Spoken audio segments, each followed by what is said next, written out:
So అందులోనే మరో colour wine colour. So wine colour combination అంటే చాలా సూపర్గా ఉంది కదా, చాలా డార్క్గా ఉంది, బయట కూడా అంతే చాలా డార్క్గా ఉంది. సో దీని మీద మొత్తం థ్రెడ్ అండ్ సీక్వెన్స్ చమ్కీ వర్క్ అయితే వచ్చేసింది. చమ్కీని థ్రెడ్తో స్టిచ్ చేశాను అనమాట. సో చాలా బాగుంది అండ్ ఎక్కువ డేస్ కూడా వస్తుంది, ఎందుకంటే రయాన్ మిక్స్డ్ కాటన్ హెవీగా ఉంది.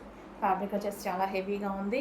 అండ్ ఇది వచ్చేసి మనకి belt removable belt with original మిర్రర్తో అయితే ఉంది. అండ్ ఇక్కడ మనకి బాల్ స్టైల్ అండ్ హ్యాండ్స్ వచ్చేసి 3/4 హ్యాండ్స్.